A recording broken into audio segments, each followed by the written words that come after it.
at MDE. Thanks. Please note we're recording the meeting for note-taking purposes. Please mute your microphone unless you're trying to speak to the group. It's great seeing so many people with us today. If there are any MWG members who are joining by phone, or anyone here who's standing in for an MWG member today, please do let us know. If you're on the phone, you can hit *6 to mute and unmute. And to everyone else who's joining us today, thank you for participating in today's meeting. We'll have time for public comments later on to give everyone here the opportunity to contribute to today's discussion. Co-chair Kim Coble was not able to make it today, but we are joined by co-chair Mike Powell. So let me turn it over to Mike to make any opening remarks. Hey, Mike. Good morning, or good afternoon, I guess now. Really nothing much to say. We're going to talk briefly about what was a pretty consequential General Assembly session, and of course resume our discussion of the where we are currently with planning and also on the electric vehicles. So we appreciate everybody participating. One thing I know Mark is going to be emphasizing here, and we've been among ourselves talking about, is how do we seek more public comment and comment from members of the working group. We don't want this to be solely us putting on seminars. We do want to have an exchange of ideas and a discussion. So be thinking about that, and we'll be offering some suggestions. Mark, back to you. Great. Thanks, Mike. And one thing that Kim Coble asked me to be sure to hit on in her absence, the Moore-Miller administration, or I should say the Moore-Miller transition team, released its transition report. Of course, Kim Coble was a member of that transition committee, so I wanted to be sure to share that with you all. There are, of course, some things in there that are directly related to the work of the MWG and the work of what we do here in the climate change program at MDE. Including goals to ensure that Maryland generates 100% of its clean energy by 2035, expand solar, wind, battery storage in Maryland, and appoint a statewide chief sustainability, mitigation, and resilience officer to work across agencies and ensure that climate and environmental targets are being reached. That plus much, much more is covered in the transition report, so do check that out. Also, just while providing some updates from MDE, wanted to share that yesterday the US EPA announced a major update to vehicle emission standards. The new rule puts the United States on a trajectory to have 2/3 of light-duty vehicles sold nationwide in 2032 be zero emissions vehicles. The rule also includes standards for medium and heavy-duty vehicles. The proposed federal standards do not appear to exceed the California Advanced Clean Cars 2 or Advanced Clean Truck standards, which Maryland plans to adopt. So the federal action might not lead to significant emission reductions in Maryland, except for perhaps reducing some through traffic emissions. But it is a significant action to help the United States achieve the US climate goal. And then finally, before we turn to welcoming some new members to the mitigation working group, I wanted to share that after last month's meeting, a couple of members reached out. There's a little bit of confusion about the role that the Center for Climate Strategies, CCS, has as it relates to economy-wide modeling. So I think last meeting, you all heard from both MDE's contractors at the University of Maryland, the Center for Global Sustainability, sharing that they're doing economy-wide GHG emissions modeling for the state. We also heard from Tom Peterson's group at CCS that they are doing an independent study. And the part that I think was maybe not communicated well enough, and I just wanted to clarify, is that the Climate Partners, a coalition of environmental organizations across Maryland, have funded the independent study that CCS is doing. So we invited CCS to come and give you that briefing on how they're engaging through the Climate Partners. But I just want to differentiate because there's some confusion about, wait, who's doing what? So just to be clear, the University of Maryland is MDE's contractor, and CCS is working with the Climate Partners on this independent study. So we have a number of new members joining us today. So I am excited to turn the mic over to them to introduce themselves. So I'll start off, haven't confirmed that everyone was able to make it, but we'll see as we go. So Mark Sibitz from the Office of People's Counsel. Let's see, are you with us today? I'm here. Can you hear me? Yeah. Hey, Mark. Hey. Do you want to take a minute to introduce yourself to everyone? Sure. Mark Shebist, Office of People's Counsel. I'm an Assistant People's Counsel. I started with OPC on January 25th. Before this, I was with Natural Resources Defense Council, environmental organization, focusing on Pennsylvania energy policy. Ended up in Baltimore for personal reasons and sort of have shifted my focus to Maryland, and ended up in this position at OPC. So I'm very happy to be here. I have, significant experience working on climate issues, but relatively new to the Maryland scene. So looking forward to working with all of you and digging into these important issues. Awesome. Thanks so much, Mark, for joining us. We also have Sonia Harbaugh from Baltimore Gas and Electric. Hey, Sonia, do you want to introduce yourself? Thanks, Mark. Hi, everyone. Sonia Harbaugh. I'm part of Baltimore Gas and Electric's strategy team, and I serve as their entrepreneur in residence. And kind of what that is intended to mean is, my background is in a lot of innovation spaces related to clean tech, demand response, battery storage, behind the meter technologies. One of my roles, actually my role just before coming over to BGE in 2020, was at the Exelon corporate strategy level, where I was running an EV startup that we grew from scratch called Steer. So EVs and all of these topics are very near and dear to my heart. And thank you for adding me to the committee. Thanks for joining, Sonia. And then Michelle Dietz, not a new comer to the MWG. We've seen her around before, but new in her official capacity is holding TNC's seat. So, hey, Michelle. Hi, thank you guys. Yeah, nice to see everybody, and excited to be officially on board with the Mitigation Working Group. My name is Michelle Dietz. I'm the Director of Government Relations for the Maryland DC chapter of the Nature Conservancy. And I've been with the chapter for about a year and a half, coming up on 2 years this summer. But I've been with the Nature Conservancy working on federal policy for quite a bit longer. But really excited to be working with you all and building new connections and relationships with you all. Thanks, guys. Thank you. And we also have Jamal Lewis from Rewiring America joining the Mitigation Working Group. Let's see, Jamal, are you able to make it today? Yeah, sorry, Jamal Lewis with Rewiring America. Sorry, I'm in transit today for an impromptu meeting, but I am Director of State and Local Policy for Rewiring America. That is a relatively new title. I was working on federal policy for the last year, focused largely on getting the budget reconciliation passed and then focusing on implementation of the Inflation Reduction Act. So now I'm shifting focus to state and local policy. Prior to that, I was at Green and Healthy Homes Initiative and did a lot of work in the state to advance healthy, safe, energy efficient, and climate-friendly homes, and excited to be part of the group and to work with all of you. Awesome. Thanks, Jamal. And let's see, fifth, but certainly not final, Nicola Tran from DHCD. Hey, Nicola. Hey, everybody. Can you hear me?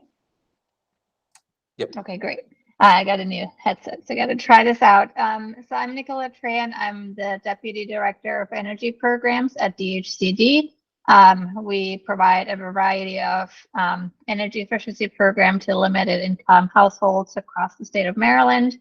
I've been with DHCD for 6 years now, managing these energy programs. Before that, I worked for an energy efficiency contractor, doing the work in the homes for these kinds of programs. So it's been what I've always been doing, and we're looking to expand and do more over the next couple of years. Great.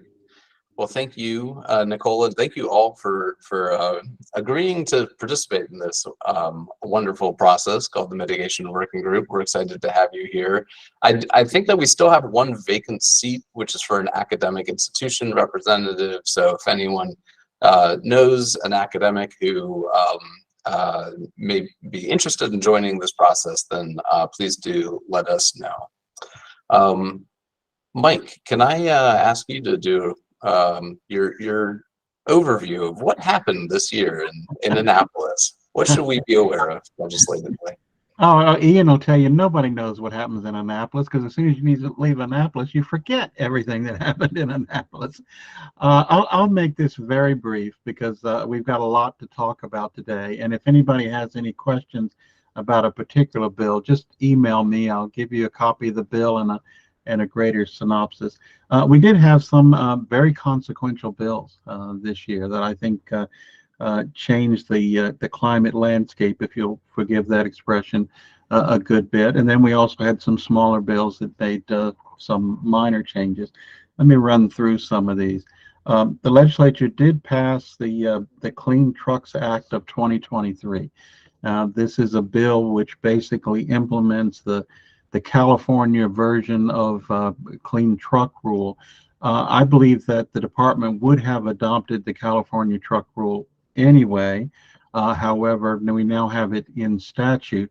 That rule will basically, much like we did with the Clean Cars Act, or MDE did with the Clean Cars Act, will set some percentage targets that the state will have to adopt for larger vehicles. Standards ranging from 40% to 75% electric vehicles, depending upon the class of the trucks. But the other thing the legislature did there was to set up a fund of $10 million a year that Ian will keep a close eye on for grants to heavy and medium trucks and heavy equipment, to provide grants for up to 75% of the incremental cost from using an electric vehicle rather than a typical fossil fuel vehicle. So that, unlike some of what we've got in the car area, does provide some substantial funding to jumpstart that activity. Secondly, we did have a lot of back and forth on a bill that basically would have set a building code requirement for charging equipment on new construction. It was an interesting discussion because there really was no opposition. During the initial hearing on the bill, the only party who signed up in opposition was MACO, and they basically went up there and said that that was a mistake. They really didn't mean to oppose it. Yet the parties couldn't agree on all parts of the bill.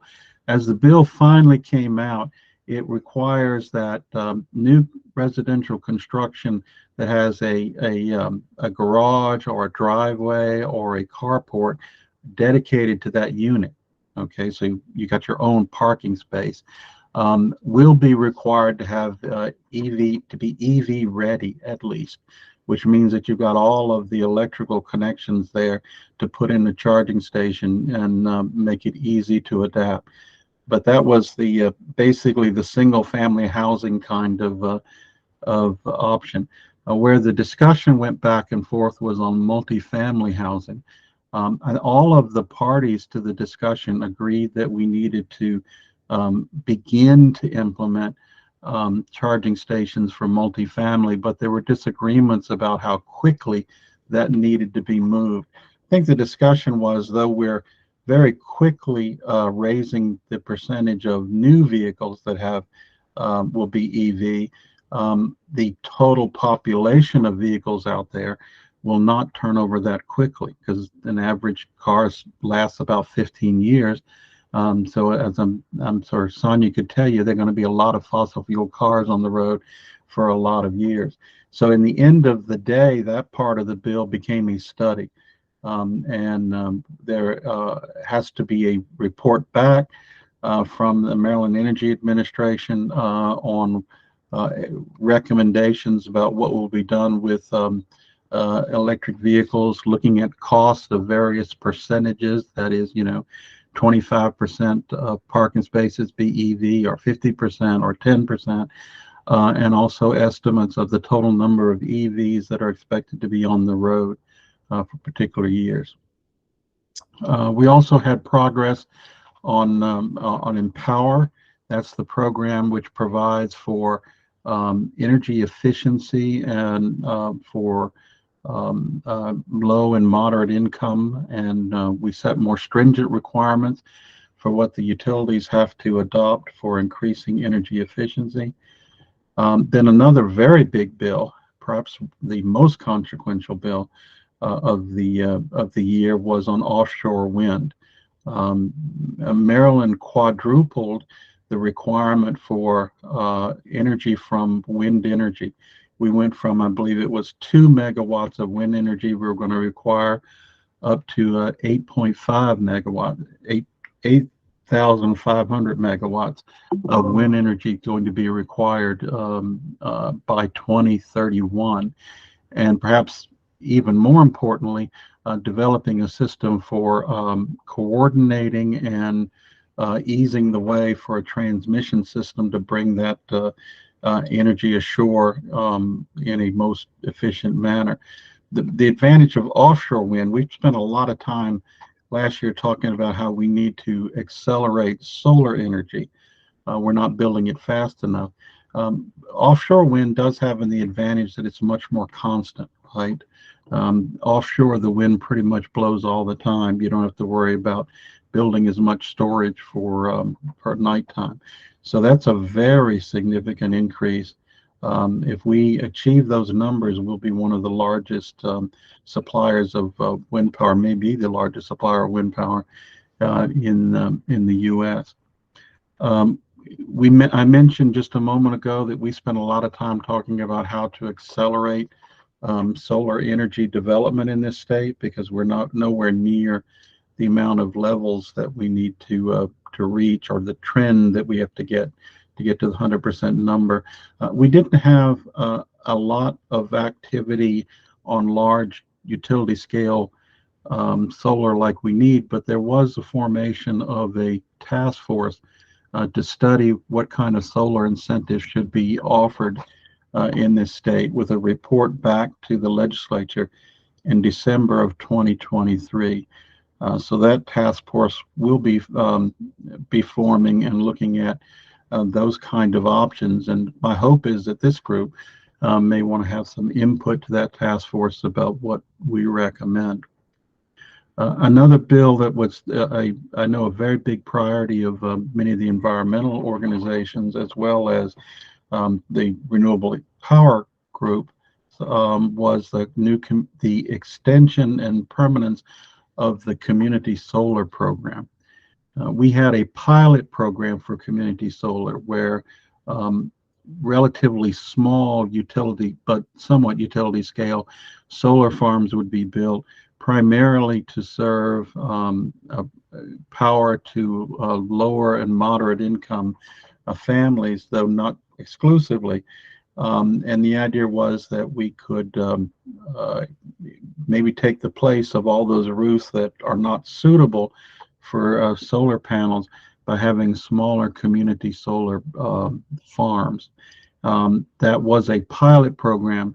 The legislature passed a statute making it a permanent program. Okay, what else did we do? We have a program in Maryland that provides grants and subsidies through MEA for charging equipment for electric vehicles. The program had $1.8 million historically in it per year for that charging equipment. The legislature made a relatively small increase in the amount of money available, from 1.8 to 2.5 million, and made more a higher percentage rebate available, so that now, rather than 40% of the cost of installing an electric vehicle charger, it can be 50%. I think you'll hear later in this discussion today that amount of money is not nearly adequate enough to do for the demand and will run out fairly quickly, but it is still an increase in the amount of money available for charging of electric vehicles. One that is a favorite of mine, because I drive an electric vehicle, is the legislature did reenact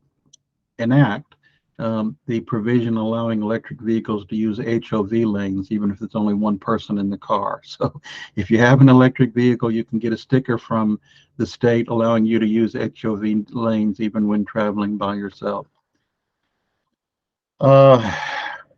We also, the legislature adopted a bill setting targets for energy storage, that the PSC is required to try to encourage energy storage and reach goals of 750 megawatts of energy storage by the end of 2026, rising eventually to 3,000 megawatts by 2033. Again, that's a recognition that we need a huge amount of storage, not just for the day-night cycle of solar, but seasonal cycles as well. We're going to use a lot more energy in the middle of a hot summer or the middle of a cold winter than we are on the shoulder months. Somehow we got to be able to shift a lot of power back and forth across those times. A smaller, but I think potentially significant bill, the legislature adopted procurement provisions for cement and concrete that the state would buy, requiring the manufacturers to begin to provide environmental product declarations saying what the greenhouse warming potential would be of their products, so the state can begin to acquire cement and concrete that has less greenhouse warming potential. When you look at our inventory of greenhouse gases, it's relatively small amount of it is from industrial, because we really don't have a lot of industry left. But what there is almost is a large part of it is cement and concrete. And so managing to reduce that cement and concrete production of greenhouse gases could be significant in meeting our standards. And then the last one I'll mention is Maryland has the net energy metering program, where those of us who have solar panels on our roof can earn net credits. But under the existing law, those expired at the end of the year. The legislature passed a law allowing us to accrue those credits over longer periods of time, and also to provide that community solar programs could accrue those kind of credits. So that's what passed. There were lots of other legislation that did not pass that I think will be back next year. One of the things, I've been around in the game long enough to know the first year of a four-year gubernatorial cycle is often a time when ideas get floated, but the legislature doesn't necessarily feel a need to pass everything that year. So I would expect we're going to probably see a lot of climate legislation over the next couple years. And remember that one of the key goals of this working group is to be an incubator for those kinds of ideas that we would give to the commission, and then the commission would pass on to the administration and to the legislature for future actions. Again, as I said, if anybody has any questions about any particular bills on the list or any of the environmental bills that didn't make my list, send me an email and I'd be happy to tell you what I know. Mark? Thanks, Mike. And before we turn to the next agenda item, any members have any quick follow-up questions for Mike about any of the bills that he just touched on? Okay, we'll take advantage of his offer to engage via email. So we set aside time, the next 35 minutes or so, to have what we hope is a discussion among MWG members about really essentially digesting what you've heard from Energetics and VEIC over the last 2 months as they've reported out findings and recommendations related to accelerating light-duty zero-emission vehicle adoption in Maryland. So Very quick recap. Unless you're a first-time caller, then you know that in March and February, Energetics and VEIC presented. I'll share with you.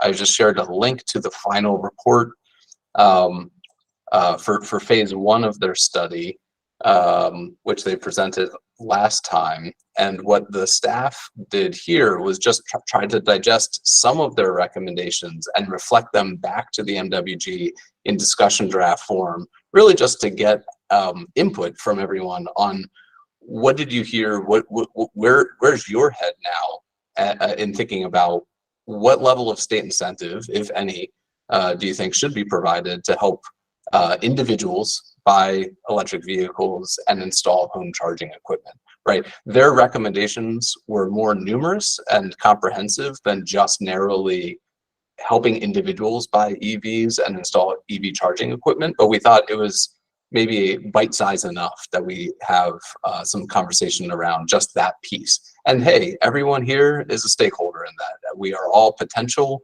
vehicle buyers. You may or may not already be part of the transition to a zero emissions transportation sector. So I think we're all equal stakeholders in this conversation. But before I really open the door to conversation, and I'll tease it a little bit just in terms of some of the questions that we put in the discussion draft. Also, if you didn't receive the discussion draft prior to this meeting, put that link out there. But I wanted to ask Michelle Dietz to share briefly an update on the project, because TNC has generously decided good work is happening here and more good work should continue to happen. So Michelle, do you want to share an update with everyone? Sure, and actually I'm gonna pass it over to Kate Kerr from my team, who's helping to manage this project for us, but really excited that we can dig into a phase 2 of this work, because I think there's just so much more that we can dive into, and excited for a lot more collaboration and input from you all here in the mitigation working group and from our state agency partners too. So Kate, if you want to do a quick update on this phase 2 piece, that'd be great. Thank you. Great, thanks Mark and Michelle. Just to give a quick summary of what we're planning to do in phase 2, we're planning to focus on taking the policy recommendations that came from phase 1 to the next level through program design and implementation with an equity lens.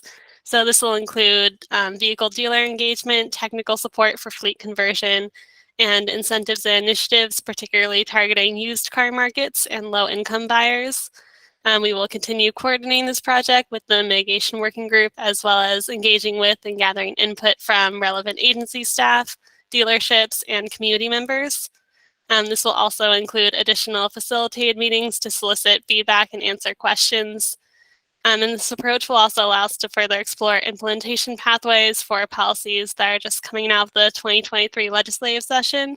We know the Moore administration has been working toward accelerating Maryland's electric vehicle rollout, so this presents really great opportunity for us to work more closely with the governor's office on this. And Energetics and VEIC are also on the call, and they can answer any questions you all may have regarding the scope of the phase 2. Well, thank you, Michelle and Kate, for TNC's continued support of this project, and also to Russ and Dylan for joining us today to be part of the conversation that we hope we'll have together over the next 30 minutes or so. So I shared a link to the discussion draft, and certainly not going to take time to read through it, though it's a fairly short document. And really, question 1 on the discussion draft is where, of course, I'd like to start our discussion.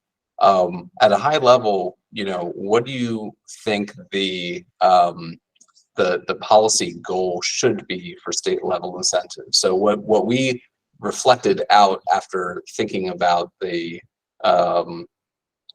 study recommendations was to stack state incentives on top of federal incentives, so that Marylanders, especially those living in low to middle income households, can purchase or lease a new or used EV and install at-home charging equipment at no additional cost compared with the cost of purchasing or leasing a new combustion vehicle. There's a lot of detail within that that of course we can dive into, but at a high level, just trying to start with a policy goal. And I just want to offer that my team is happy to continue to reflect discussion drafts back to you based on the recommendations, the conversations that you have, and then try to put some cost benefit numbers to whatever you think is the right path for Maryland to go down as it relates to state level incentives. So starting at a high level, I know a couple of you have thought about that. You reached out to me prior to this meeting to share some initial thoughts on if state incentives should be available to low income all the way through middle income households. I'll share some people said, maybe middle income doesn't need as high of a level of incentive as much state support. So that was one thing that I heard from, I think, a couple of people. One commission member also, provided, of course, a valuable perspective, which I think that we heard also from the consultants, that for low-income households, there are very few low-income households who are in a position to purchase a new vehicle. So the used vehicle incentives are very important.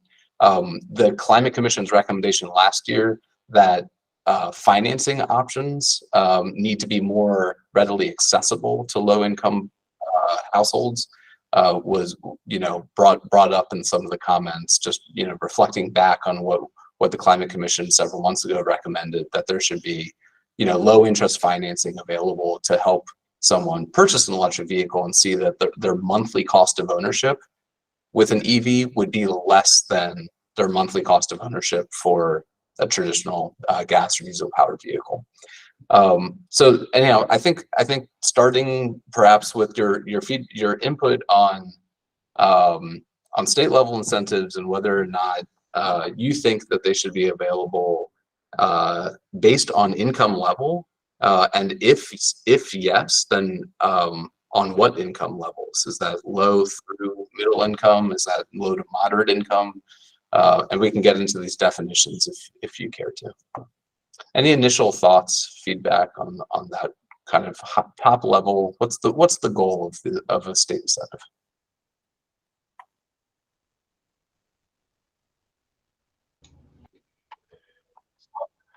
Yeah. Hey, Ava.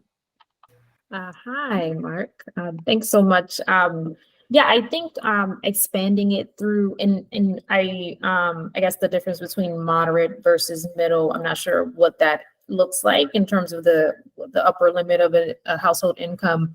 But I do think that middle income households should be included in the definition, just because I think for a lot of people that incentive will go a long way, even though kind of like statistically folks may be considered middle income, they may not necessarily feel that they are, depending on what those circumstances look like. And then also I'm just curious if there is a sense of the exact number or percentage of low income households that do pursue these incentives. I know I mentioned this in a previous meeting, Mark, but I do think this is still a huge cost for many households to even buy a new or used electric vehicle with the incentives. And I understand that the technology for conversions is not very efficient, but if that could be included and there could be incentives provided for that as that technology perhaps becomes more sophisticated, that could be really interesting to see whether or not that provides more access for folks to convert their existing vehicles to either a hybrid or electric vehicle. Yes, very good points. So I see some hands from others. If you're not following along the discussion draft, the income limits that we put in there, just again as to generate discussion, was using the federal limits for the used EV federal program. So that would mean that anyone in Maryland who earns $150,000 or less per year and is married and filing jointly or surviving spouse, or $112,500 for heads of household, or $75,000 a year or less for all other filers. Those are the income limits that the federal program is using to determine who's eligible for the used federal used EV federal tax credit program, or is it a rebate program? Or maybe it becomes a rebate in 2024. I don't remember. And of course, those people of those incomes would also qualify for the federal new EV incentives as well. So that was just kind of a starting place for us to think about, how do you also make this easy to communicate to people so that they know, well, if you qualify for the federal program, you would also be qualifying for these state incentives. So let's see, Kevin, hey, good seeing you again. Hey, thanks so much. Yeah, I definitely agree that the more people who are able to take advantage of incentives, the better. I think so often a lot of narratives around adapting to climate change or mitigating climate change are kind of framed around sacrifice, and that can lead to a lot of resistance among people to be willing to engage in programs, or not wanting to give up something in order to collectively work towards a goal. So I think if we can frame this part of purchasing a vehicle as not a sacrifice, right, because it would cost the same, that the incentives could cover the incremental value between the cost of a combustion engine and an electric engine, that's not a sacrifice for a person. They're just thinking about which car do I want. So I think that could be really a good way to kind of talk about things. And I also think kind of thinking about low income folks who don't have the resources to purchase a car, whether it be new or used. I think if we're going to seriously have a conversation about equity, we also need to think about public transportation and how to improve that infrastructure kind of at the same time, or in tandem with these kinds of conversations. So thank you.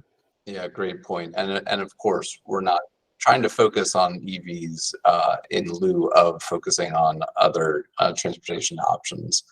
Just trying to drive today's conversation toward the EV incentives. Let's see, Bob, good seeing you again. Yes, I'm coming to you from the Grand Canyon. I think that the incentive should also be available from the lower moderate income all the way up to the middle. So I support that. I do have a question, which is, as a group, we tend to think we know what would work. Is there any attempt at some point in time to sort of survey people in those income levels to see what their reaction or response to incentive would be? I think that's a great idea. That was in part on my mind as we opened the floor to this discussion of members, though it's very likely that our representation here does not match the representation of our state. So actually, I wonder, because we've got Russ and Dylan, the contractors from Energetics and VEIC on, and they're going to be engaging in this phase 2 project, would either of you be able to chime in a bit on Bob's point, briefly, what might phase 2 do to try to ground truth some of these recommendations with our diverse population here in the state? Russ, I'm happy to take a first step at that. Yes, sir. Hello, everybody. I'm Dylan Voorhees with VEIC. It's a great question. We do intend to do some targeted equity-oriented stakeholder outreach to support the low-income EV purchase program design recommendations that we make. They will be initial, and so we will recommend to TNC and MDE and others how to do additional stakeholder engagement, particularly for equity populations. And we also, so my organization, VEIC, has done low-income EV program design work for a number of other jurisdictions, and those are also based on evidence about what is impactful. There are important differences from jurisdiction to jurisdiction. Maryland doesn't look like upstate New York, but there's a lot that we can apply from low-income targeted EV incentive design in other places, and then we'll pair that with some targeted engagement with folks in Maryland to understand where there might be some differences. So that was a long version of yes, but we will not be that. It will be more should be done in order to have really any program design that is focused on equity needs additional process. Great. Thanks, Dylan. Arjun, good seeing you again.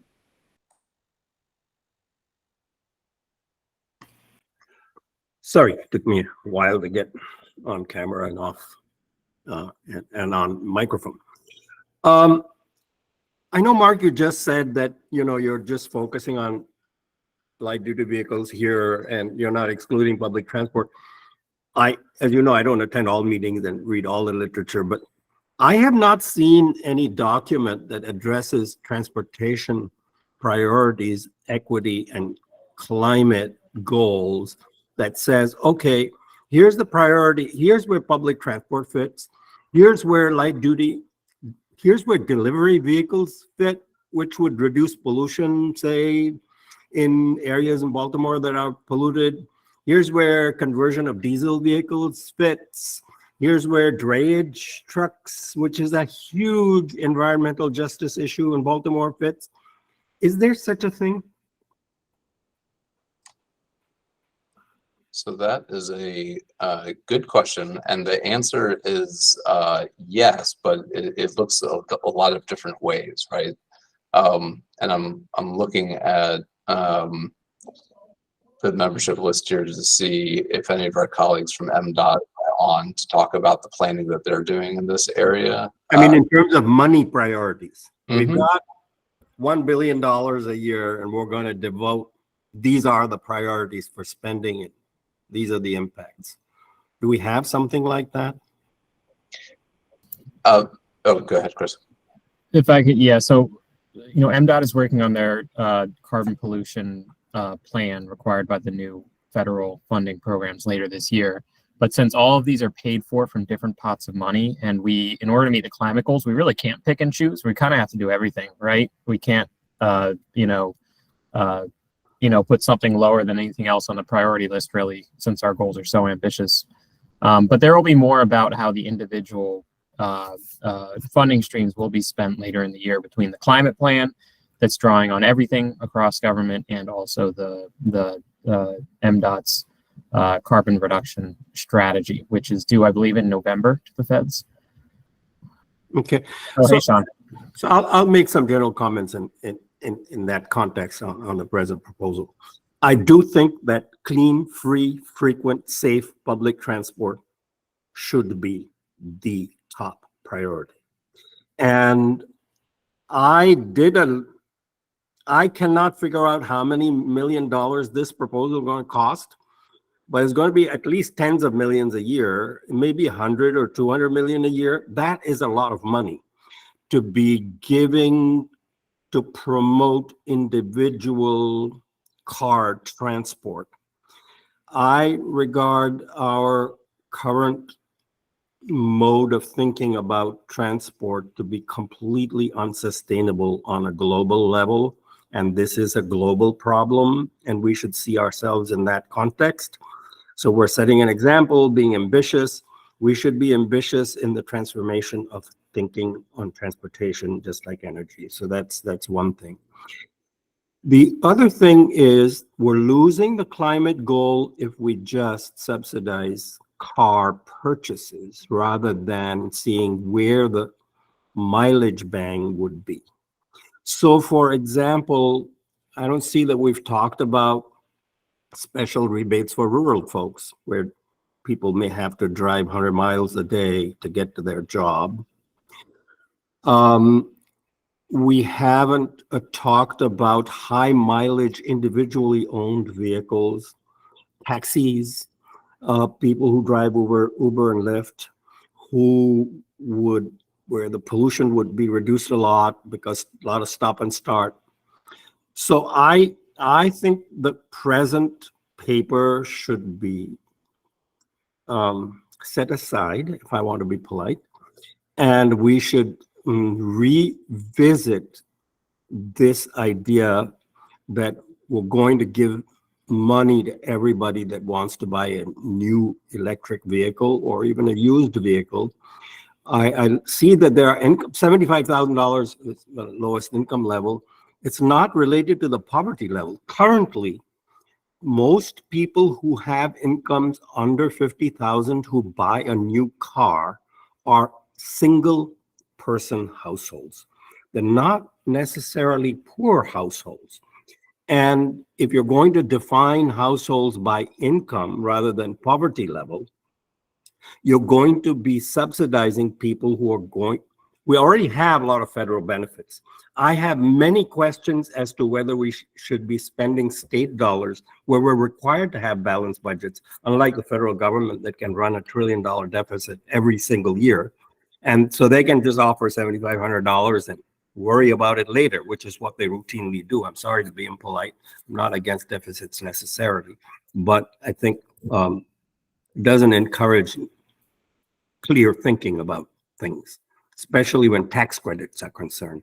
I'm very worried that this is tax credits and we're spending tax credits, even though we have to balance our budget without a clear idea of priorities and without a clear idea of equity, even though we know low-income people don't even buy recently used cars. So electric vehicles are not going to become old used cars for quite a long time. And we won't know about their battery life, their battery quality, the replacement problem if you're buying an 8-year-old used car. There are too many issues here to rush into a conventional mode of thinking that will.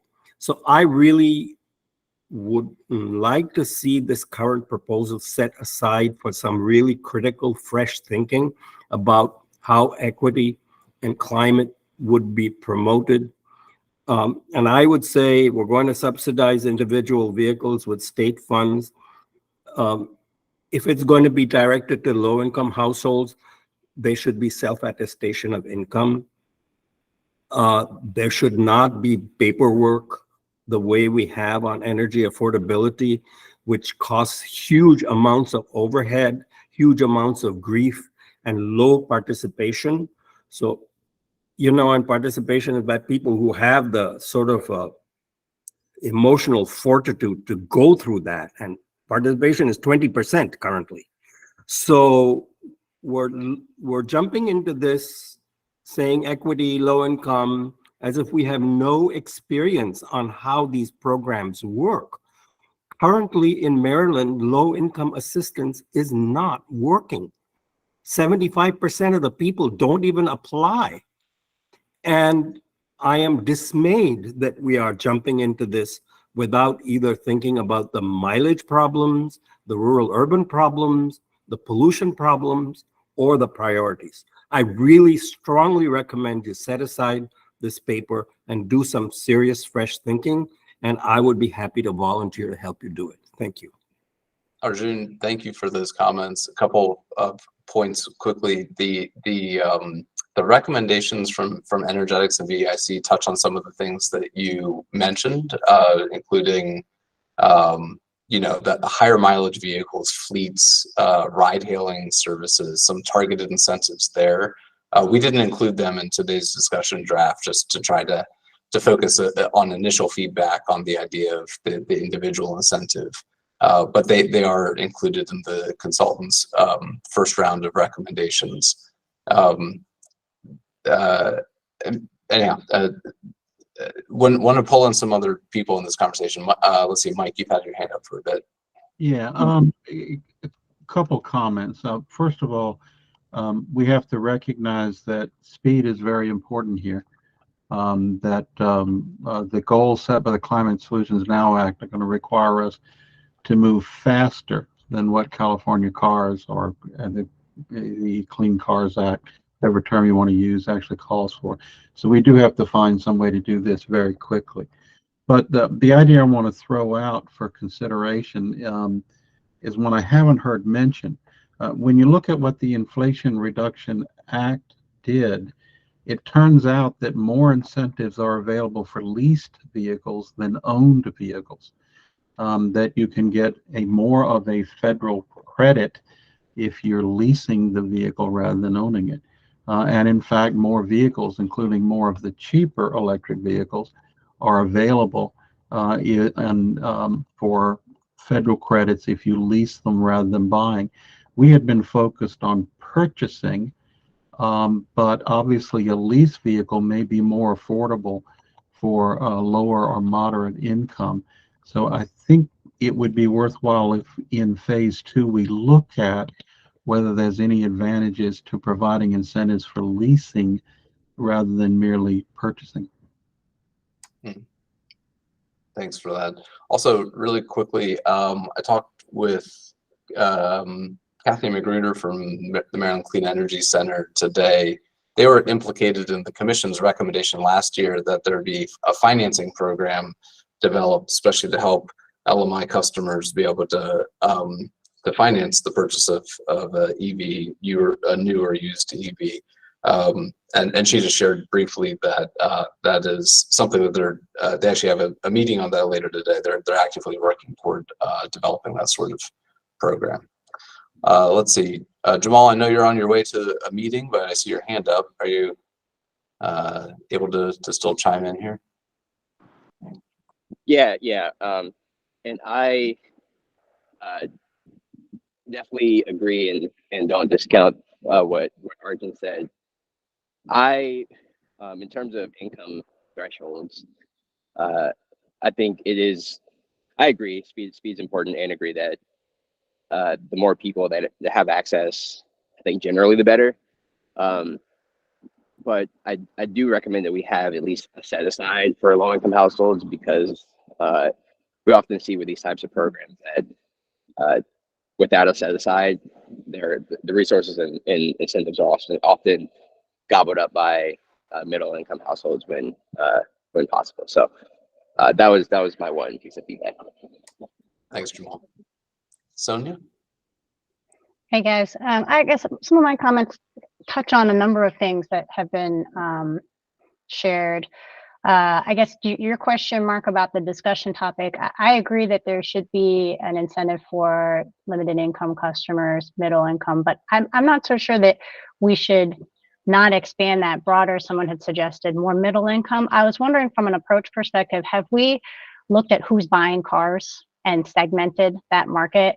So the number of new cars year over year, who's buying those vehicles, translate them into greenhouse gas emissions impact, and then say, this is the segment that has the biggest emissions footprint, and how can we accelerate that group fastest, since we have the 2030 goal looming in front of us. So trying to think strategically about where we can kind of, to use the car analogy, right, like push the accelerator down faster on the group that potentially has the biggest impact. So that's one thought. I think, Mike, to your point about leasing, I do think if we can leave at least the door open to new, used leasing. I mean, I mentioned as the CEO of my new startup, Steer, that was a subscription company. We had a lot of people coming to us to subscribe to vehicles. So there's also a lot of new ownership models. We've seen the lowest number of new driver's license ever, and it seems to be declining year over year. So kids aren't even driving as much anymore, right? They're relying on rideshare. So that dynamic is shifting too. So I think we want to be open to that. And then from my experience with Steer, a couple other things that we had as learnings. It wasn't just the cost of buying a new car that made the subscription month to month attractive. It was also, there's a lot of barriers inherent to credit and having access to credit that is just, there's just some systemic racism built into that, right? If the cash up front is a problem, and also the education piece is missing. And I think that's across all consumers, essentially. Maybe save this audience here, but I think the thing we heard the most was, I had no idea these cars were available. I had no idea there's a car that would fit my family. I had no idea XYZ. So I don't know if we've considered, I've been on most of these calls, but not all of them, but incentives that could specifically be towards ride and drives and education. And if we have a goal of cost parity with ICE vehicles and people knowing that there actually are options for them that work, I think that would be quite impactful. Yeah, thank you for that. And I wonder if Russ or Dylan have any data to share in response to question about who's buying the vehicles, I can say a couple of people who submitted comments before this meeting said, anecdotally, low-income households are not the ones buying, vehicles in Maryland. I don't know how true that anecdote is, but I don't know if the study, I don't recall if the study got into income distribution for vehicle purchasing, new or used, but Russ, tell me if that was something you looked at. Purchase or lease or rent. Right. Mhm. Yeah, the data that we had didn't get into any income levels of who was purchasing the vehicles. It was just essentially where the vehicles were leased or were purchased, and ours was just focusing on just like new car purchases, just to get an idea where that was, not leasing, not used car purchases. And I don't, this was also a question that came up earlier. I would not expect that there is data about the income levels of folks who are taking advantage of the state's excise tax credit. Unless I'm missing something, I think that would be speculative, but that's likely not available. It's possible that there's, in fact, there's data from other nationally or from other places about income levels for EV purchases that we could extrapolate from, but like Russ, I'm not aware of that in Maryland. Okay. So I've got hands up from 3 more people, and I think that's gonna bring us all the way through the time that we allotted for this. I just want to say, and I think maybe it was Dylan earlier in the chat indicated this, that I think that the input that you all are providing now is really informative to this phase 2. And this is not, and it was never intended to be the be-all end-all conversation at the MWG about this just piece of the energetics VEIC recommendations. This is, of course, just wanting to check in with you all after you've heard those recommendations to give you some opportunity to reflect on them and to inform phase 2. Garrett? Thanks, Mark. And hi, folks. I think I agree with basically everything that's been said, including the need to situate these investments in the context of investments in other mobility solutions. But on the EV incentives specifically, very much support the concept of income qualified incentives. It sounds like we broadly do. I support the desire that others have shared to offer incentives to as many people as possible, including up through middle income. But I do think it matters how we define that term. I know a lot of folks that I consider to have quite a bit of money who very much consider themselves middle income, right? Because there are other people who live 5 miles away from here that make a lot more money than they do. So I think defining these terms really clearly very soon will matter if we're going to kind of carry this forward into a proposal. It's very easy to want to give money to as many people as possible. When it comes to the budget, the state's budget, it will be very difficult to find that money. So, I think it's important that we offer differentially higher incentives to low to moderate income households than we do to whoever the rest of middle income is defined to be. I think it's very important, as Jamal said, that we have a set aside and we make sure that low to moderate income households have access to the funds. They don't just get gobbled up by folks with more money. But the one piece of the policy proposal, I'm not sure I totally agree with. I agree with the policy desire to help everybody buy EVs and charging equipment at no greater cost than the cost of combustion equipment. But we know that there are projected to be significant savings at post-purchase from these vehicles, right? Because of your lower fuel use, your maintenance, all that stuff.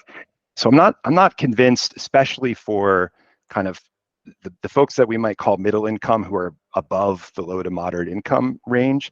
I'm not sure pure price parity has to be the policy goal. I think it makes sense to have some level of incentive, and any kind of incentive helps drive behavior. I'm not sure we need to get to full price parity, and would support putting more resources into helping low to moderate income folks more, and maybe not getting to quite price parity for folks that are at higher income levels. I don't think it should be necessary. Thanks, Garrett. And I think it was maybe one other person who submitted comments also suggested maybe for the middle income households it would be a lower level of incentive. Mark. Thanks, Mark. Jamal and Garrett largely stole my thunder, but I just want to build a little bit on their points about the potential set aside. I think for me, the question that the eligibility issue raises is if there's a single pool of money available to everybody throughout this income spectrum, who will be claiming the money? And I wonder if there's empirical evidence from other states, including Maryland, that have run programs about what the answer to that question is. My guess is that data will show that low-income people have claimed very little of the available benefits. And so on the set-aside issue, I mean, it's very common in policy design, whether it's renewable portfolio standards or energy efficiency standards, to have carve-outs for segments of the market that are harder to reach. Low income for efficiency, rooftop solar for renewable portfolio standards. And for that reason, I think that kind of consideration makes a lot of sense here too, for the reason that if there is not a carve out like that, probably the low income part of the population will get very few of the incentives. Thanks, Mark. Brian, last word on this topic is going to you. Thank you. I'm going to sound like a bit of a broken record, given the comments that have been made just now, but I would like to add to the chorus of voices in expressing concern about not having, a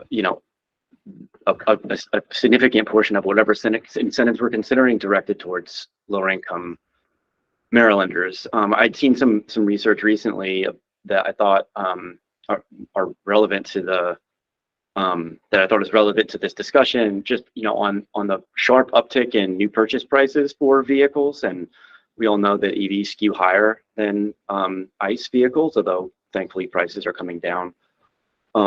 These are it's the average purchase price of vehicles, in as of, I guess, late 2022, early 2023 is nearly $48,000. And I think this is a lot of, these are expensive pieces of equipment to be subsidizing when we really should be thinking quite a bit more about other transit options. In addition, I'd seen some, I think we all had probably seen much said about the turn away from personal vehicles that was evidenced, within the millennial generation a decade ago, and now we're seeing the same for Gen Zers. When the data had been sort of dissected, it was seen that a lot of that turn away from personal vehicles was among low-income Americans, right? It was not, a reflection of a particular change in tastes and preferences. It was just a question of affordability. So people would likely want to have purchased vehicles. They just were priced out of the market for doing so. And then this is an issue for the used car market as well, although prices in that market have come off quite a bit from the highs that we saw during the depths of the COVID pandemic. So yeah, this is a concern that I share, and this has been expressed by others during the discussion. So thanks for the time. Thanks, Brian. Also point out that Commission member Beth Harbor has put some good comments in the chat as well.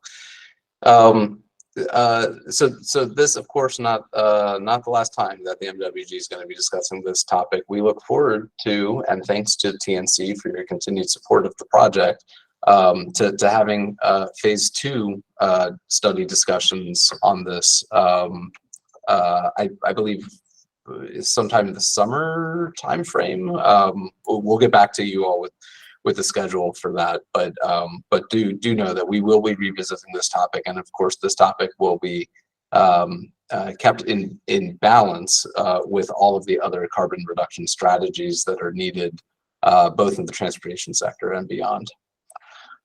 So we need to turn our attention to another sizable topic of today's agenda, which is a report out from our partners at the University of Maryland, who've been looking at what would Maryland's emissions projection look like with our current policies that are on the books. This is also known as a reference case scenario, as we've discussed at the MWG before. We will hear it referred to as the current policies scenario.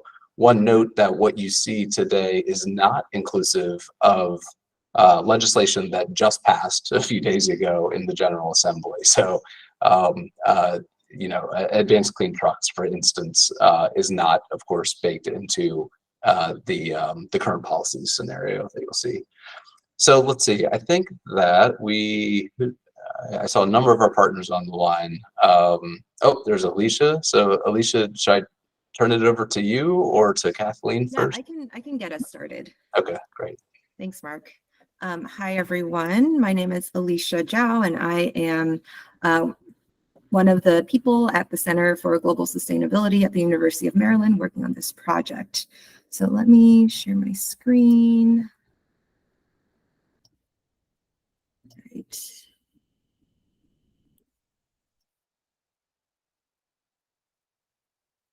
Okay, cool. And my colleagues, Kathleen Kennedy and Steve Smith, are also on the call to help answer questions and also present later today. So on the agenda for today, we'll be looking at preliminary modeling results for the current policies or reference scenario, like Mark mentioned, as well as a quick update on our CSNA or policy scenarios. As a quick refresher for the scenarios that we're modeling, the current policy scenarios are the on the books Maryland policies. We also have some federal policies like the IRA and IIJA investments, as well as current relevant policies for surrounding states. And the questions that we're asking here is how much can our current policies reduce GHG emissions by? And also, what is the gap that we need to close by 2031 and 2045 in order to meet the CSNA emissions targets? And then later we'll have the CSNA scenarios, which will basically be the current policies plus new policies layered on to meet the CSNA targets. And these are just providing an alternative conceptual policy pathway that can help achieve the emissions reductions policies or reductions targets for June. But in December, we'll have a final report with a concrete policy plan. So questions for this scenario is what additional policies in different sectors are needed in order to meet the 2031 and 2045 emissions targets. We've talked about GCAM at this meeting before, but since it's been a little bit, I wanted to highlight a few key features. So we're using the Global Change Analysis Model, GCAM USA, and it has 32 global regions, also 50 states in the USA, and the model runs in 5-year time steps. At the state level, we have CO2 and energy consumption, along with major sources of methane, nitrous oxide, and F gases. We also have electricity trade in the 15 grid regions, and our key inputs, GDP, population, and tech assumptions are harmonized with EIA's annual energy outlook. So as I mentioned earlier, today we'll be focusing on the current policy scenario. And here's a list of the key policies that we've included in the scenario for today. In the power sector, there's the RPS, RGGI, planned coal retirements, IRA tax credits. In the transport sector, we've got the Advanced Clean Cars 2, IRA EV tax credits, the IIJA infrastructure funds, as well as the CAFE standards. For buildings and industry, we have Empower, Building Energy Performance Standards, and the IRA tax credits and rebates. For non-CO2s, we have the AIM Act for HFCs, the Maryland Oil and Gas Methane Regulations, and the IRA methane fee. We also have a couple of other assumptions, including COVID impacts, GHG constraints for the rest of the states, and technology costs updates that are in line with NREL's numbers. Oh, sorry, this got messed up a little bit.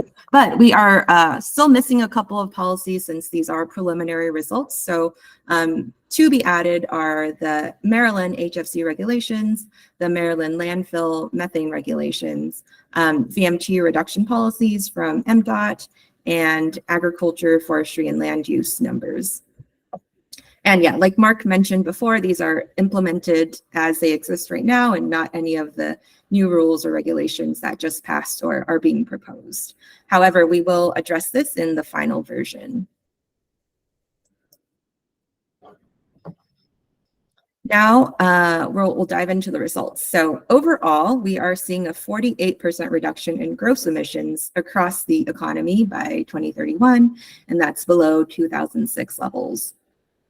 As I mentioned earlier, GCAM works in 5-year time steps. So you're seeing the years in 5 years, the results in 5 years. So to calculate 2031, we're using a linear interpolation between the 2035 results and the 2030 results. Just as a note, agriculture, forestry, and land use, we're holding them constant at 2020 levels since we're still updating the data for that. And for waste management, we're also holding the emissions constant at 2020 levels based on historical trends of landfill gas and waste generation, as well as the continued efforts in waste reduction and diversion. However, we will be implementing the landfill methane reduction, so we expect it to actually reduce in the future. So looking at the chart here, the largest emissions reductions are occurring in the power sector, which is the dark blue bar at the very bottom by 2031, and followed by the transport sector, which is the blue bar above it. So you'll notice that there is a steady decline down to 2031, but kind of slows down afterwards. And this is because many of the policies do expire after 2030. So this is just showing us that additional action is needed in order for us to reach longer term goals.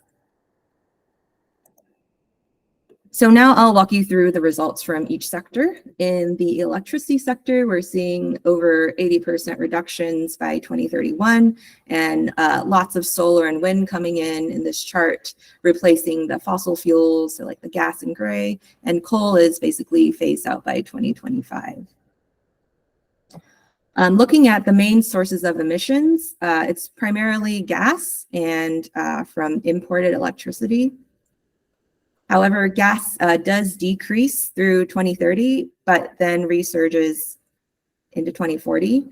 And several reasons for this. Coal is phased out, so it needs a replacement. The tax credits are expiring in 2030, as I mentioned earlier.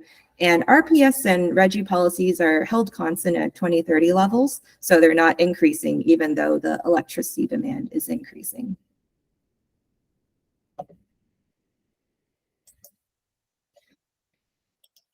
Looking at renewable generation and generation from low emission sources within Maryland, so this is not including the imports, the electricity grid reaches over 50% from renewables by 2031 and over 84% clean or low emissions by 2031.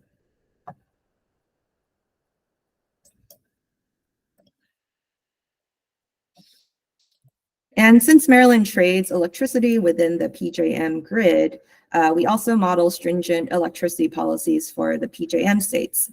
So they are also getting more renewables and low emission sources as a result of the modeling.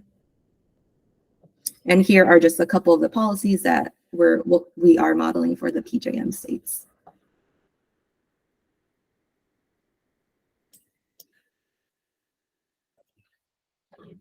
Moving on to the transport sector, we get about a 38% reduction below 2006 levels here. And as you can see from this chart, it's mostly from road vehicles. So that's from electrification and some efficiency changes. So the policies we're modeling include the ACC2 as well as the IRA tax credits, which is going to orient the fleet more towards EVs. And at the same time, we have the CAFE standards, which is going to increase efficiency for the ICE cars that are on the road.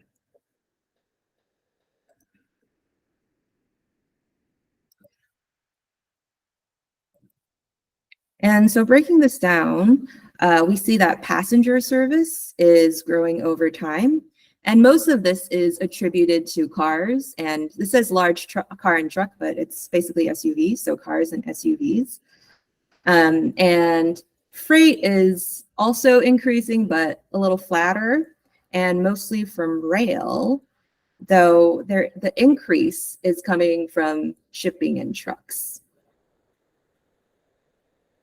And it's worth noting that overall, freight trucks take up a small fraction of fuel consumption in Maryland. So most of the road vehicle fuel consumption is going to be coming from cars and SUVs. And yeah, we also worth noting that we are modeling ACC2. So that's having new LDV EV sales reaching 76% by 2031 and 100% by 2035.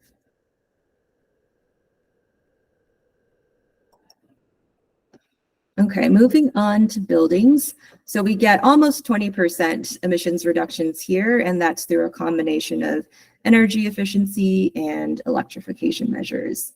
We do see more reductions in the residential sector compared to the commercial sector, though the emissions are about even between the two sectors by 2030. Gas contributes to most of the emissions, though it does decrease over time. And again, we're modeling Empower, BEPS, IRA tax credits and rebates. And just a quick note on BEPS, we do have it in the model, though it's not fully implemented. So we are seeing some effects from BEPS, but we expect to get a little bit more reductions from it once it's fully implemented.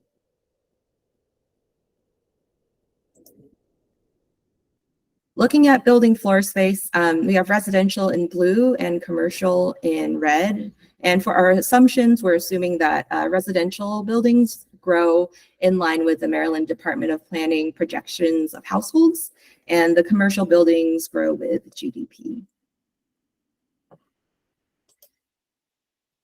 Looking specifically at the commercial buildings,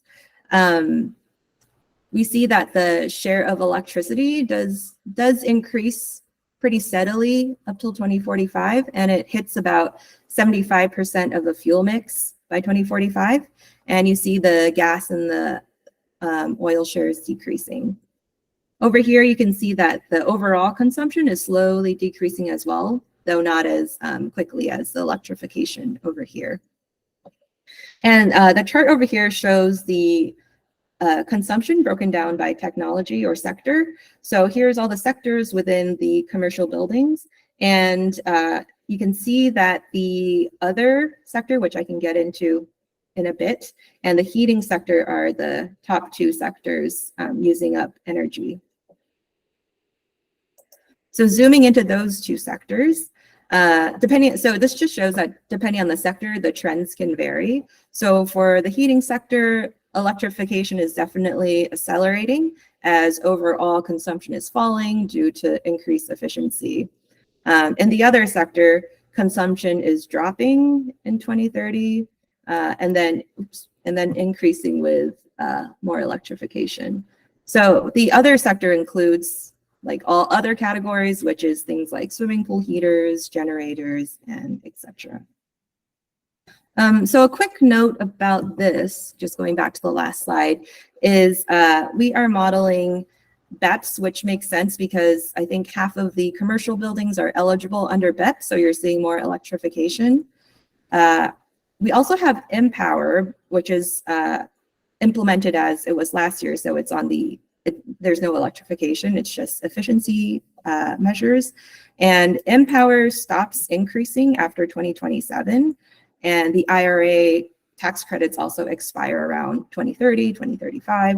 So that can explain why there's kind of like a flattening out after 2030 as well.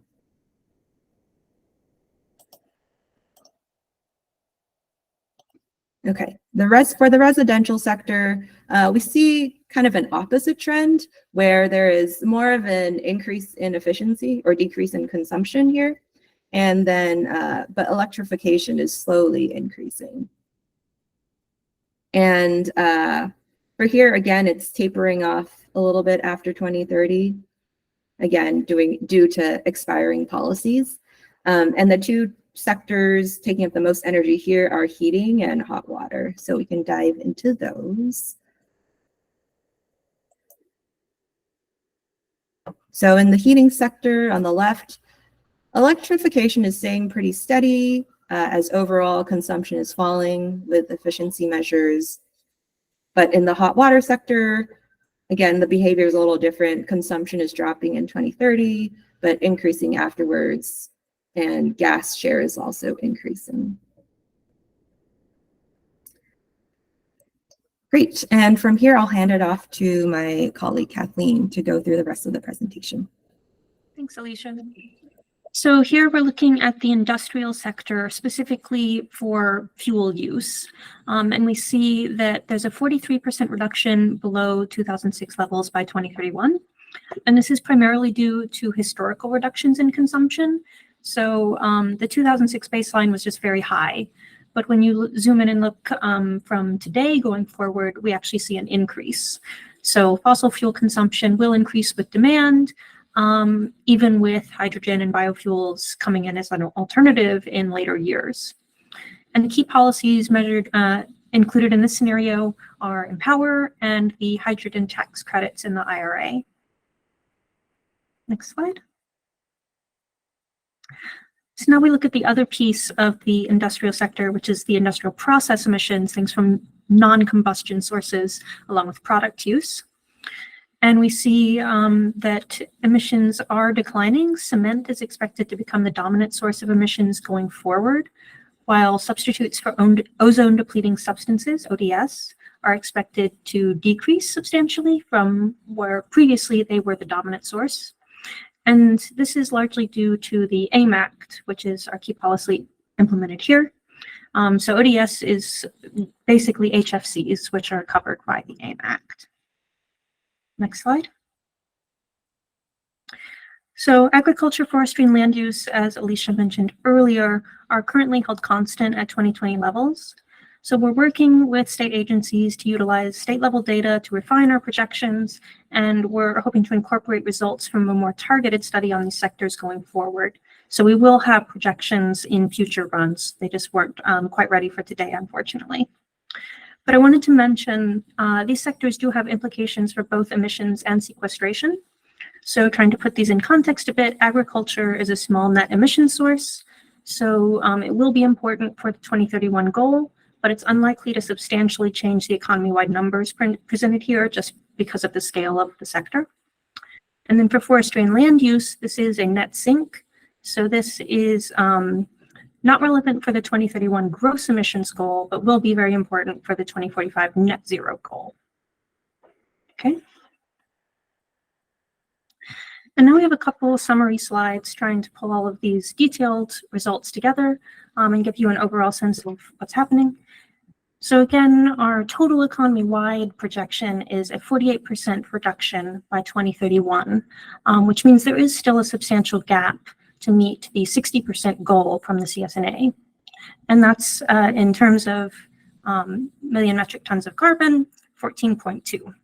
So we need 14.2 additional tons of reductions to meet the 2031 goal. And you'll note when we break this down by sector and look at the percent reductions in each sector, only electricity meets the 60% reduction target.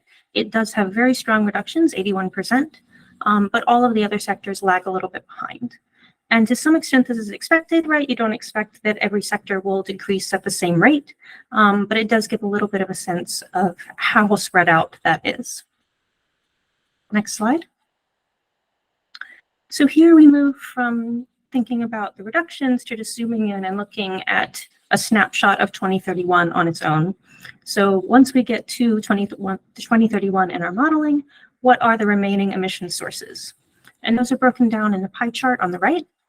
And you can see that with those strong reductions in the electricity sector, transportation becomes very clearly the dominant emissions source.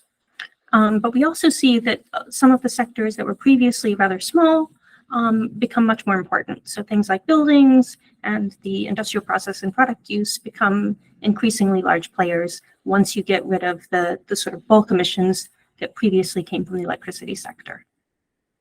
Next slide.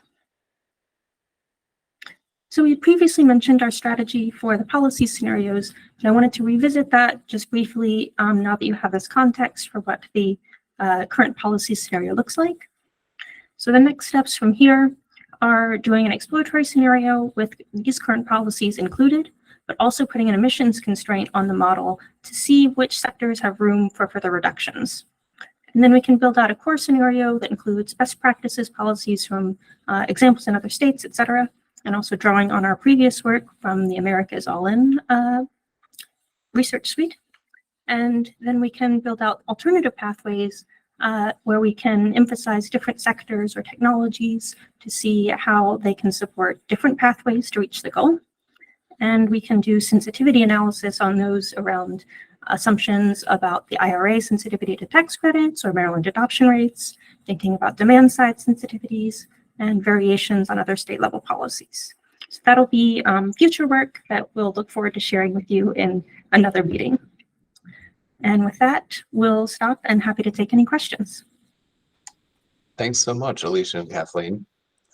So to the members, let's see, we have about 20 minutes for some conversation with our partners at the University of Maryland. So what questions or reactions do any of you have to that modeling? And I'll start with members, and then I saw also Josh wanted to get in with a question too. So Josh, I'll give you a few minutes. Garrett, go ahead.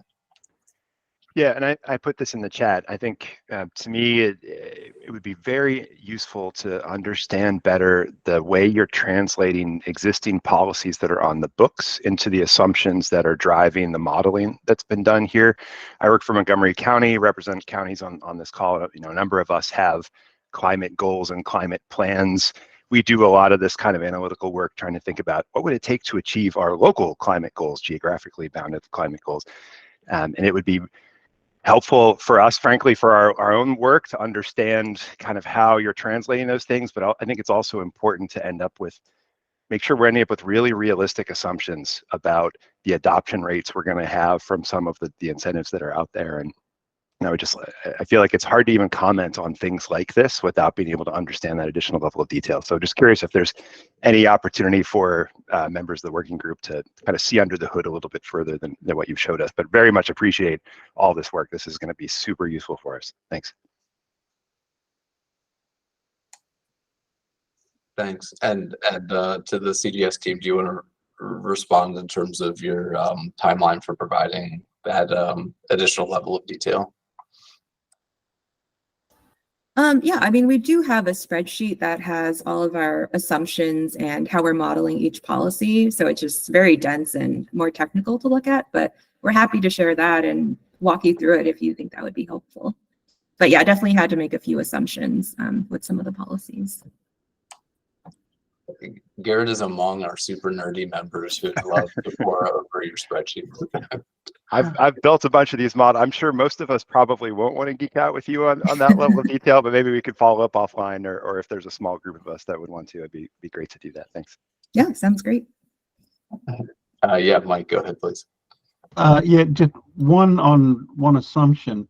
There's a lot of literature out there now suggesting we may see declines, long-term declines in commercial floor space, partly because of remote working, but also demographics, the aging population. So you might check that. I mean, the literature I'm familiar with is about projecting commercial rental rates, and you know, it's not climatological, but there are a lot of people saying that we may have reached max commercial floor space, for what it's worth. Looks like Steve wants to react to that.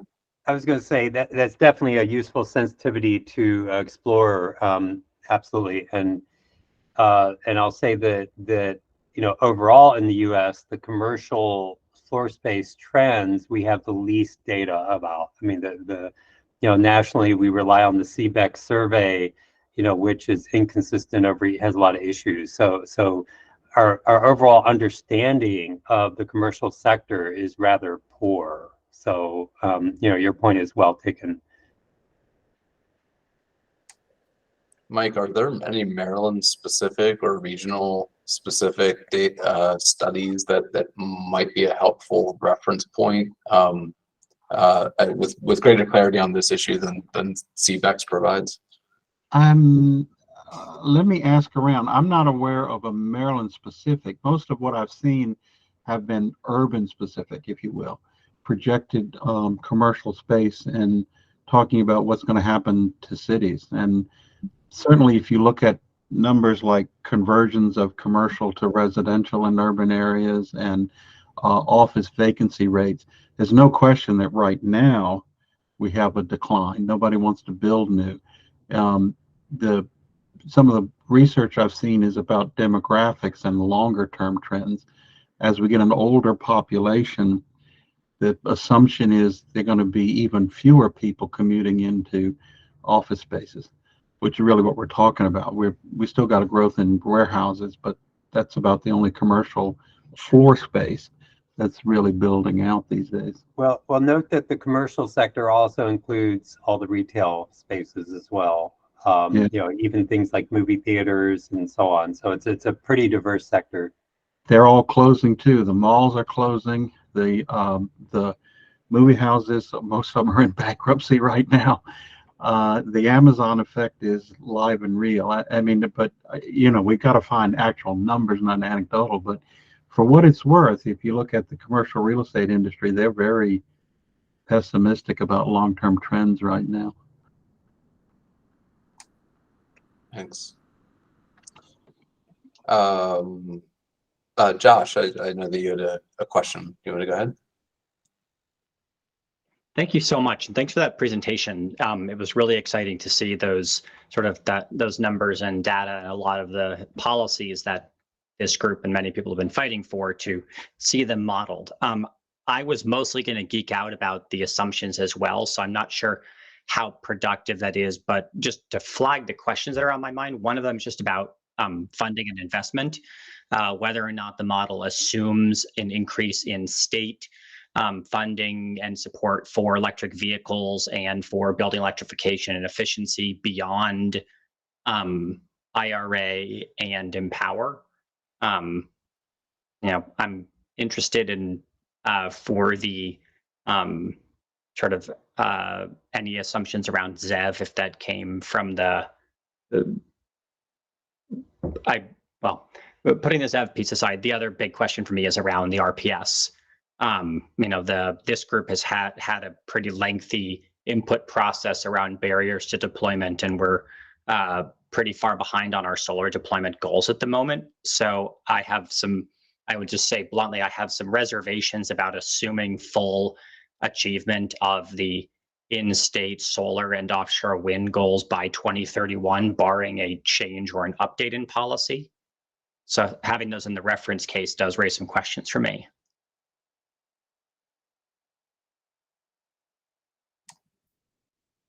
Thanks, Josh. Like, this is one of those hearings where I was supposed to phrase that as a question.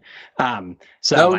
For me, just it would be question understood. Those numbers would be welcome, just to be able to sort of figure out where you know, what's the sort of optimistic versus conservative assumptions that are going into the modeling. Sure. CGS, you want to react to that? Yeah, I think we will touch more on implementation in the report, but for the modeling, we are assuming, you know, that we meet the RPS goals, that the ZEV targets are achieved, but we definitely have to have the caveat about, you know, we're not going to meet it just by doing nothing. We have to still implement tools to help us get there. I don't know if you want to speak more on that, Mark.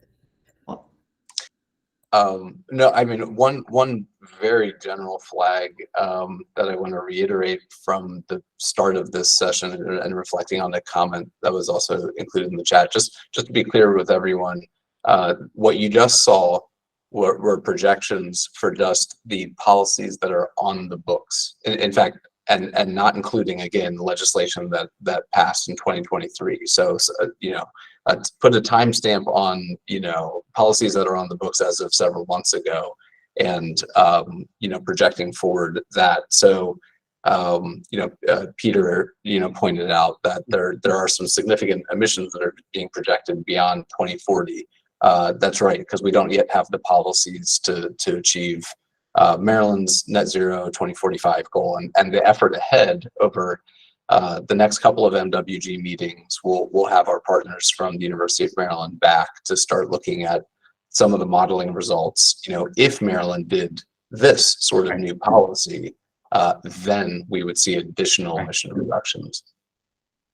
I guess my very quick response, if it's okay, is as someone who finds myself in the trenches in Annapolis trying to lobby and fight for a lot of the funding or some more implementation and consequences for non-compliance or non-attainment for a lot of these policies. I will say that I leaning into the challenging conversation about, I guess, what you're calling implementation feels very, very important to me, especially because in some cases, like this group, even as recently as a couple months ago, was hearing feedback from individuals who are telling them not to be too greedy in their requests for financial money. So we know that there's a pretty steep hill to climb in what successful implementation would look like, and I just want to make sure that the plan starts by looking at what it would take to hit the goals we have on the books. And this is coming from a little bit of trepidation from a previous version of a plan that had a lot of somewhat abstract and aspirational ideas. And I can say for certain elements of them, like the conversation's never gone beyond some very, very top level theoretical policies that were in the previous plan, and just really hoping to dig into those hard conversations this time around. Thank you. Thanks, Josh. Yep. Developing a implementable plan is certainly top of my mind these days. Ian. Thanks, Mark. I think you touched on a few of my questions. One area that I think some of us might be interested in is sort of how the modeling on IRA was, thought about for this, because when I'm thinking about these results compared to results from just a year or two from other models that we saw, it's seemed like a fairly significant difference. Obviously, there have been some changes. The way we calculate, fast acting pollutants is different. But I think I was a little bit interested in the IRA modeling. And then you also, just to keep going on a few of my other sort of thoughts, I think I would be interested in thinking about, I know we're focused right now clearly on 2031, but as you referenced, there's a 2045 net zero requirement as well. And I think previous models have looked beyond 2030 and to sort of see what the trajectories might look like, even if we're clearly a little further out, we get a lot more crude, I understand. But I think it could be interesting to look at some of the longer term trends, and that might even inform sort of our decision making in the shorter term and for the 2031 goal. So I think I'd be interested in that. And then obviously I think Josh has talked about the cost, and we'll have to think about that. I think it's to, how we figure out what strategies make sense when, on a cost for, greenhouse gas CO2 equivalent ton, reduction. I think obviously we're all going to be thinking about how we factor cost in, and then we have to figure out how to pay for it. So those are just sort of some of the thoughts that I thought about in reaction to this modeling. I thought it was pretty interesting. Thanks, Ian. And yeah, we've given the challenge to CGS to help us find the pathways, not only to Maryland's 2031 goal, but our 2045 goal. Saying 2045, of course, sounds like a long time out, but check the calendar, folks. That means by the end of 2044, which is the 21 years from now, a net zero emissions economy. 21 years is a blink of time, considering the size of the change that we're talking about. Chris, I see your hands up. Go ahead. Thanks, Mark. A couple of reactions to some of what we just heard. I think the reference case is useful for that longer term, as we saw in that one graph showing emissions outward. As you expect, as we typically see in a reference case, a current policy case, we've got reductions from all the things we've already done, but then of course those taper out, right? And so we start to see emissions plateau and then creep back up again. So the reference cases conclusions for 2045 certainly are that we need to keep putting in more policies continuously, because the ones we have now, obviously give us momentum for a couple more years, but need much more than that. And then the questions about implementation, that's obviously absolutely critical for where that fits into the sort of the workflow and the process for developing the plan, and sort of which scenarios consider that. I think what we would suggest to everybody is, when we put forward the plan, the idea is here's our plan to hit the goals. And here's what it'll do if we actually do the plan, right? It's sort of by definition, our plan is to do the plan, right? But we also do sensitivity analysis where we say, what if parts of the plan fail? So in prior iterations of the planning, we've talked to the MWG about constructing a pessimistic scenario, right? Where we've done some rough assumptions about, well, what if we only get half as many EVs, right? That was one thing we included in the pessimistic version last time, was we took our desired EV projections in the plan and we cut them in half. What if the same thing happens for heat pumps? What if this other area fails, right? And then we see how much worse emissions are. So throughout the modeling, right, these models, they don't capture nuances for, exactly how, implementable an individual policy is, and what if it falls behind by a couple of years, or the funding doesn't show up for item number 15 of 27, So the plan we will put forward the plan, and this is the plan, and we're going to do the plan, but then it's the sensitivity analysis, what we call, where we run scenarios where particular things fail. So that's something that we definitely want the MWG's input on. What are the parts that we think are sort of most at risk, most where we see the largest implementation challenges, and then we can build those into pessimistic scenarios where those fail and we see what the consequences are. Thanks, Chris. I see a hand from Mark. Go ahead. Thanks, Mark. I had a question about the coal retirements. I think the slide on the electricity sector emissions showed that in-state coal is pretty much gone by 2025. And I'm curious, to what extent are those retirements economic, and to what extent are they based on planned announcements already made?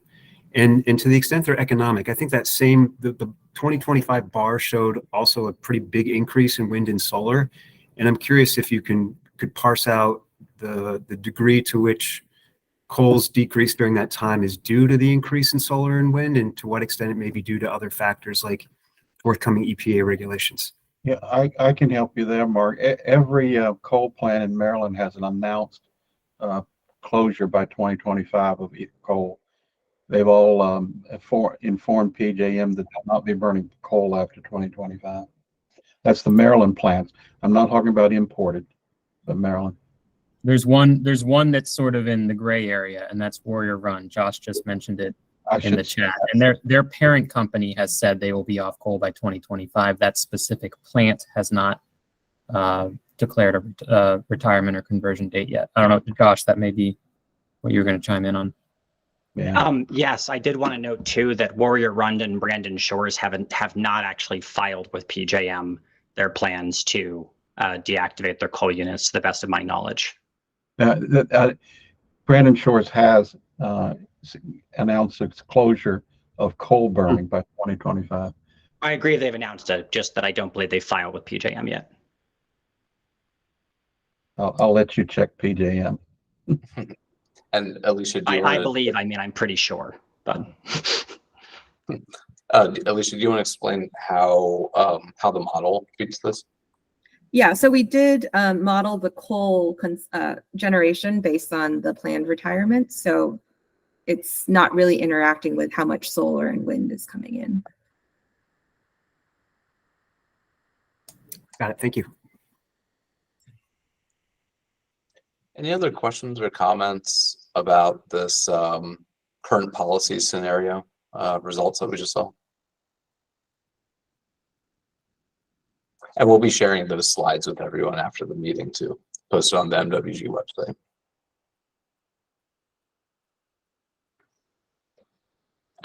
So we are heading way too quickly toward June, really, and having by the end of June, the law requires that we have what we're calling a pathways report issued. The MWG will be, brought into the fold here, really almost at the same pace as we are at MDE, working with the team at the University of Maryland, looking at these policy scenarios, looking at the different pathways to achieve Maryland's goals.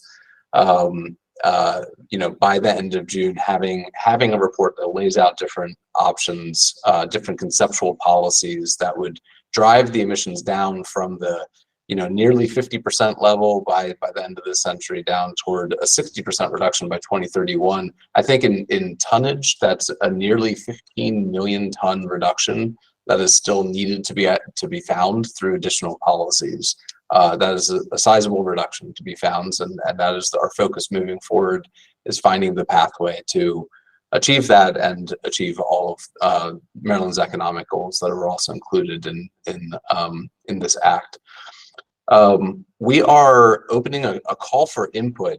This is pre even pathways report input, but if you have thoughts that you haven't already shared through the Climate Commission process or otherwise with MDE over the years, what new policies do you think that we should be considering?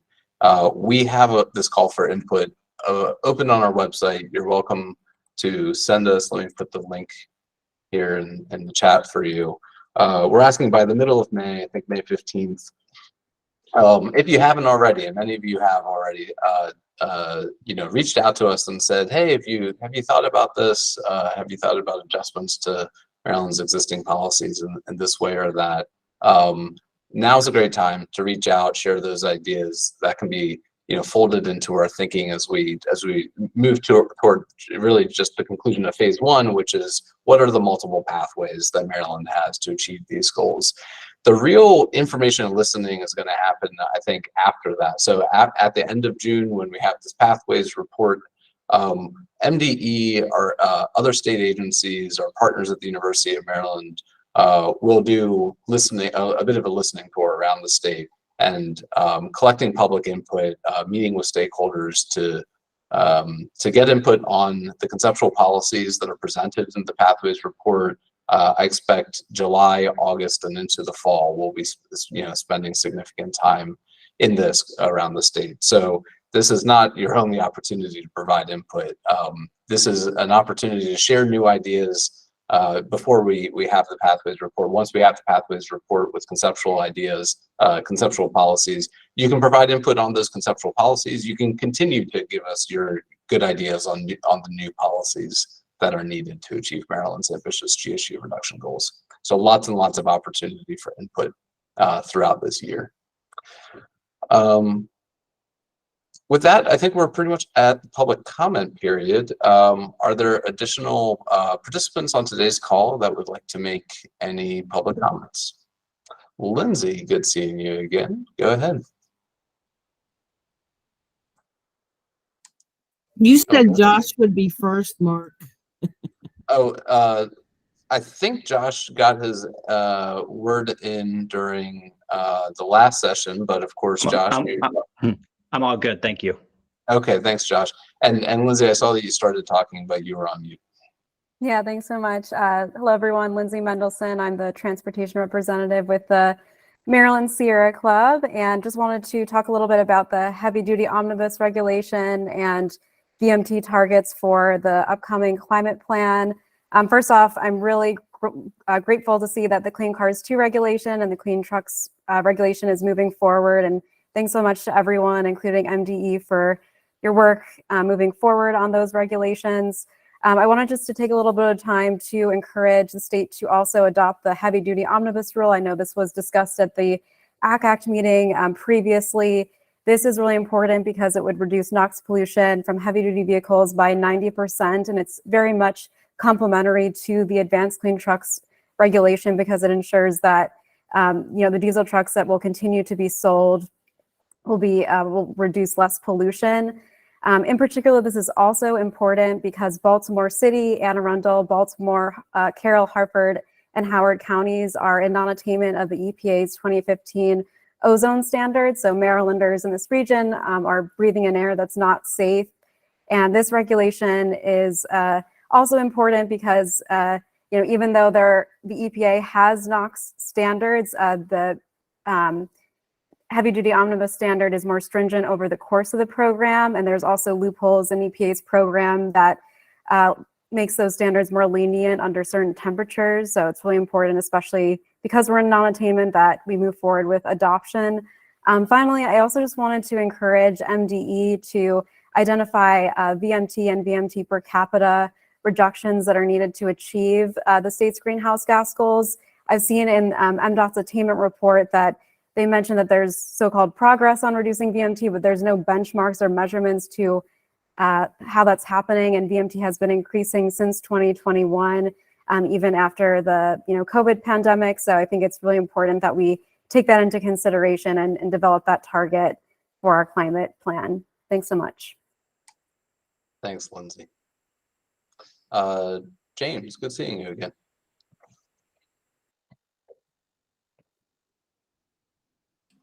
Yes, hi, thanks, Mark. Yeah, I just wanted to chime in with the concerns I heard, especially from Josh about the RPS, and I've got one of these periodic rundowns from my utility company, Potomac Edison.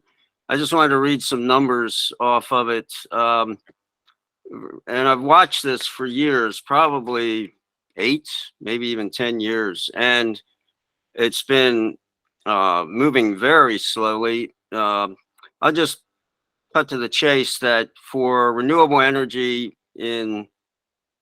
for my utility, in the mix is 6.76%.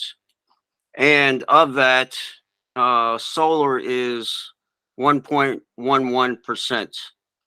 The majority of that, 6.76, is wind at 3.79%. So I also question the projections that solar is going to have a tremendously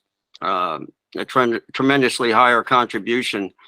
I am not an expert in this, but I just wanted to also express my questioning about that.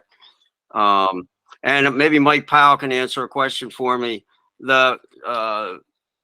You said, Mike, that in 2025 most power plants are getting off of coal. So what are they replacing their coal with? Is it gas then?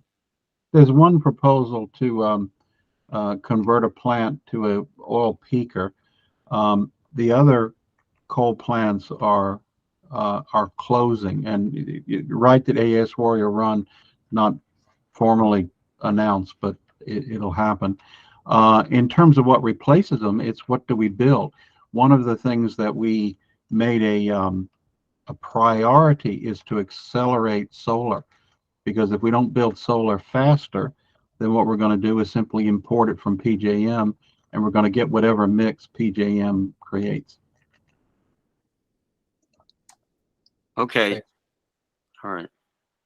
Thanks, James and Mike, and yeah, James, it's a good point that you're bringing up about solar deployment. I'm sharing another link in the chat. Sorry, lots of links today shared in the chat. But a few months ago, MDE published our progress report showing, indicating some areas where we need to keep our eye on the ball to see that we're achieving at least the GGRA plan and eventually the GHG reduction plan measures for progress toward achieving all of these different GHG reduction policies. And in that report, we flagged that the state is lagging slightly behind its planned projection of renewable deployment according to the GGRA plan projections. So yeah, that is definitely an area that we're looking at carefully.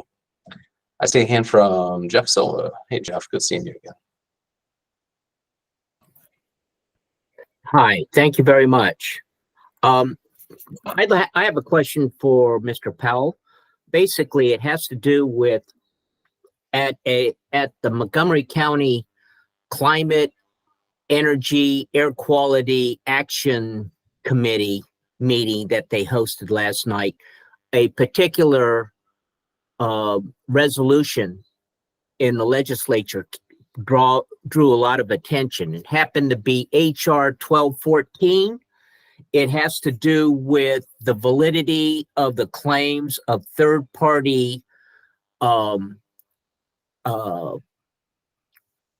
here in Maryland, we could buy energy or electricity from different producers other than what PEPCO has in their basic portfolio.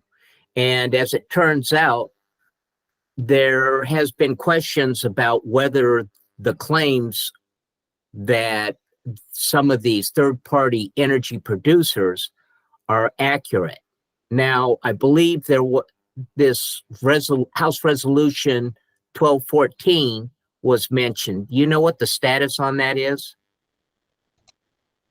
I have not heard of that, and I just very quickly tried to type in House Resolution 1214 on the General Assembly page, and I don't see one by that number. So, no, there have been, the PSC I know has been looking at the accuracy of third-party claims of what renewable power is. You know, when a company comes in and represents a certain amount as renewable power, what is it really? There are regulations on that, and defining who can do what. And certainly I would be careful there, because there are a lot of very legitimate companies which are marketing 100% renewable power. Understand the way that the market works.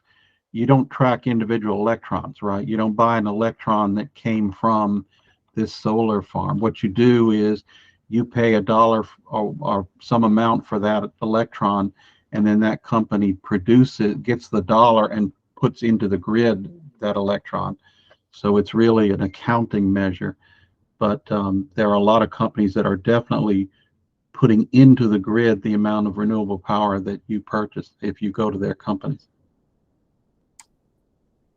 All right. Well, I know I can't be able to, well, that's interesting, because I tried to be able to verify that and I wasn't able to, but I'm glad the PSC is on it. And thanks for your information. And Jeff, a couple people put in the chat the link to that bill, HB 1214. Garrett, I saw your hand coming up during that. Was that to respond to the HB 1214 matter? Yeah, just to say, and you can see that bill was very heavily amended in the House before it passed the House, where, from my perspective, the majority of the more important component of the bill was all removed. So you can get a sense from looking at the version that was introduced and looking at the amendments that you can see when you click on the links that were shared in the chat, kind of what the folks in the House, the Economic Matters Committee, took out very much intentionally. And then I think it wasn't a very meaningful bill at that point, and I think it just didn't get much attention to move forward in the Senate. Yeah, looking it up real quickly, I see it did not get any passage in the Senate, so it died in the House. All right, thanks. And I see a hand from Ann Bristow. Go ahead, please.